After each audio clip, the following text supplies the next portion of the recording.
Hello, I've returned with another ADH wealth solution. Today, we will begin to discuss fulfilling all of your financial needs. As always, this is a basic description. For an evaluation of your own, please schedule an appointment. My information is in the description. Lastly, make sure you hit the like, drop a comment, and if you're new, subscribe and hit the notification bell so you're made aware every time I release new content. Yo, it's your boy, the insurance junkie, your fiduciary fella, the all-star advisor, Alonzo Hall, and I've returned today. This is actually a precursor to the next video that's going to be attached to this, where it's Fidelity Investments, talking about preparing for your taxes in 2021. But while I was at it, I just wanted to I had somebody who was trolling me talking about being a broke financial. I wanted to show you the small shack room that I live in. There's my linen closet. There's my my jacket closet, some of my shoe collection, because I'm so broke. My room is a mess right now because my twin size bed, I'm sorry, this is actually king size, but my twin size bed, I had to remake it, so there's that. And then, my closet full of broke-ass clothes, because, I'm broke as sin, so, I can't afford the attire that I wear, even though to be dressed like I'm broke. And the suits and stuff that I have in there ain't expensive. Rich people would be like, nah, you are broke, bro. You're only paying $600 for your suits, or $1,000 for your suits. What do you think? I pay $1,000 for a pair of pants. What are you talking about? So, according to rich people, I am pretty broke. But at any rate, the reason that I'm doing this video is, again, the next segment that you're about to see is about Fidelity, and they're talking about retirement accounts, and they were talking about your 401k, your IRA, and something that insurance agents sell that's way better than a 401k or an IRA, which is an annuity. And they, for example, the 401k, there's a maximum you can put in. The IRA, there's a maximum you can put in. 401k, $19,500 a year. IRA, $6,000 a year. Unless you're 50, then it's $7,000. Annuity, which is an IRA, they just worded it differently so that you could go buy it from financial advisors and the bank. But an IRA is an individual retirement annuity, even though the banks call it an account. So therefore that they could charge you different ass fees and stuff. But I think it's important that y'all look at that. So with that being said, let's roll that beautiful bean footage. Those rules may change after 2021, and so that's something to consider now. And again, as Jim stated early, all these changes, we don't know when they will go into effect or not, so it's just good to be educated and understand.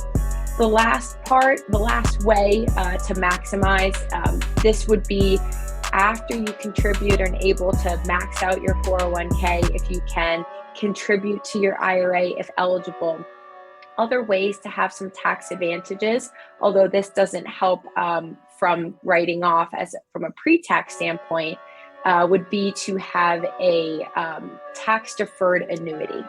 So this is a way to take some of your after-tax dollars and grow on a tax-deferred basis. Very similar to an IRA account is a way to do that. A couple I worked with recently actually gravitated to this strategy. They were in their early 40s and high income earners. They maxed out their 401k. They had contributed to their IRA, and they had additional savings that were earmarked for the long term for retirement. And they didn't want to have to worry about taxable dividends and interest. And so having a tax deferred annuity to further their long term savings was beneficial. Yeah, absolutely. I think all of us have that in common, or most of us, I should say, right? Everybody's in search of ways to reduce what we'll owe at tax time. Any other ways you can think of, Leanna, to share to possibly offset a tax bill this year, tax savings, that is? So I have noticed a trend with clients. So something called revenge spending. Have either of you heard of this? I've heard of revenge travel, right? Like you just want to get out there and travel because you haven't in a while. Yeah, I've definitely heard of it. Making up for lost time. You could see the video clips of people in Miami Beach a few months ago. They're probably qualified as that. Yes, exactly. So a lot of revenge travel. I think people being cooped up. I'm noticing a lot in client meetings that people are like, I've been sitting home and I'm ready to spend this money. Yeah. So just this past week, I had someone went back and said, okay, I'm getting braces. I spent the money. I had them when I was younger and I want them again. I want the perfect teeth. Or I'm going on this trip. I'm doing the renovations, the patio, the second home. So it's all good things, and I think well earned for many, well deserved, but also the moderation. And where we talk to clients is also saying, let's put that to good use. And there could be some strategies to make sure that we're not, that we are spending and investing and saving as much too. So something that I help clients with is making sure that we, as 2021 is coming to an end, that we're making sure that you're withholding the right amount in taxes, as we mentioned.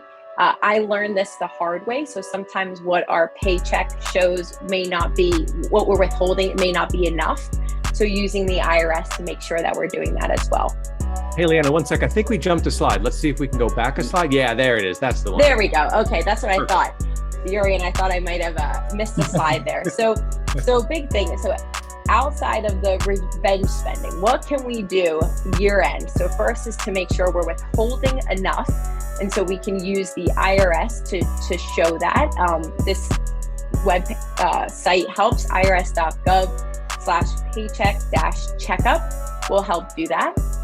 Another way is to make sure that we're getting as many tax related the opportunities. If you are working from home or self-employed, you'll want to keep track of that and making sure any of expenses can be used and as claiming a home office deduction.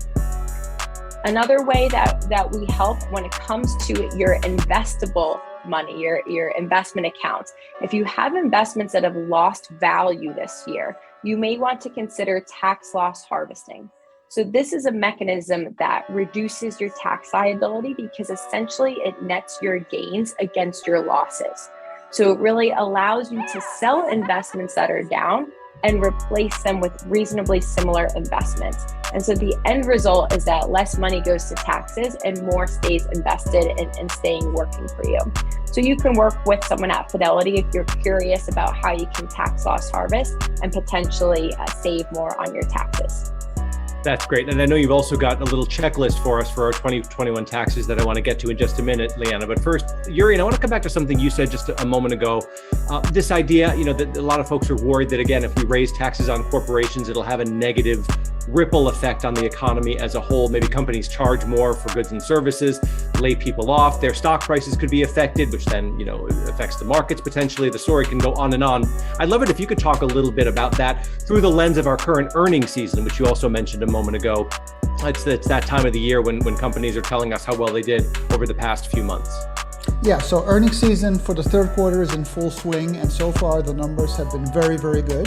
The percentage by which companies are beating estimates is maybe a little bit less than the previous quarter, but that's to be, that's to be expected because we've had just a few really, really great quarters. But still, the earnings numbers are good. But obviously, to your point, the question is, if taxes were to go up, would that eat into profit margins, or would companies try to pass those costs on to consumers?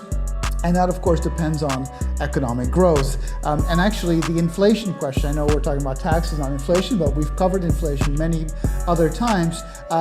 It's the same conversation, right? So we know that inflation is kind of running a little bit hot right now with supply chain bottlenecks and such. And the question is, can companies pass those costs on to consumers? And so far, it looks like they have been able to, because consumer growth has been so strong, maybe in part because of the revenge spending that Leanna mentioned. But if growth were to slow and taxes were to go up and or inflation were to kind of remain sticky, then you can see how investors might be worried that instead of passing those costs on to consumers, it would start eating away at their profit margins. But again, like I showed before with the taxes, there are many, many other things going on that drive corporate profitability, obviously economic growth, interest rates, taxes, inflation.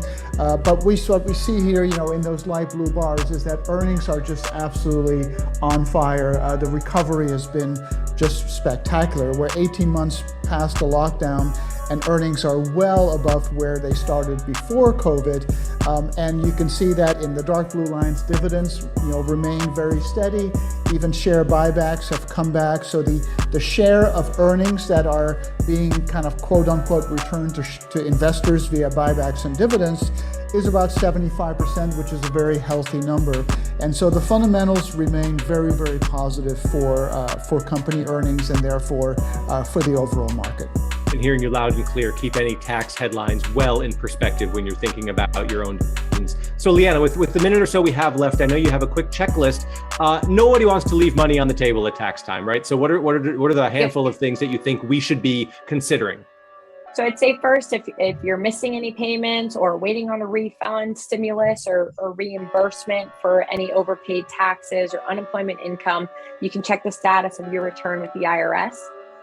Child tax credit starting in July, the IRS began sending out some advanced payments on that. So the payments are based on your most recent tax refund and then will be reconciled in your 2021 return. Just a reminder, we're seeing many did collect unemployment benefits in 2021. That is that's taxable income on the federal level. So that's something where you may need to adjust your tax withholding at your new job to prepare for that. A few more. Withdrawals from retirement plans.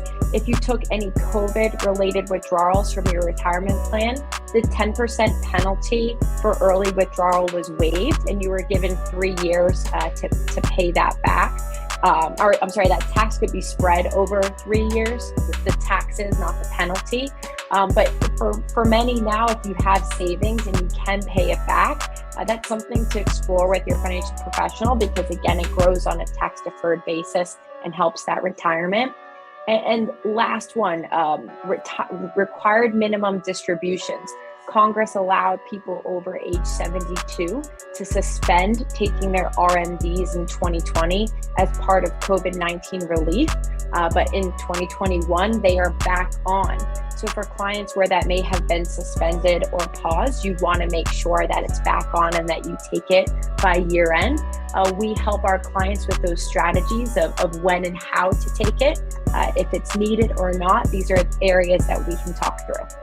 That's great. Thank you again so much for taking time to talk about taxes and the future of taxation. I mean, it's a topic we'll be talking a lot about in the coming months for sure. So thanks in advance for your help with that. And for our viewers, of course, thank you for taking the time to watch today. To build on what Leanna just said as well, to figure out how current and potential proposed tax rules might affect you, we'd suggest consider meeting with a tax advisor and a financial professional to review your specific situation and then begin the process of updating or refreshing your plan if possible. I hope we'll see you here next week. We're going to have a fresh look at what the markets are doing next week. And we're also going to be talking about what to consider if you're thinking about establishing a trust as part of your long-term planning. It's an increasingly popular topic these days. A lot to learn there too. So Leanna and Urian, we hope to see you back. We hope to see you back here next Tuesday, and we'll see everybody else in the audience as well. Thanks.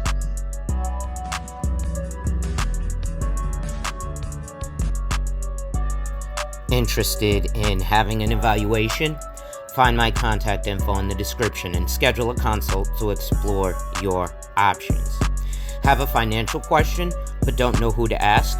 Email me at a.hall@cgwealth.financial and your question may be answered in my next video.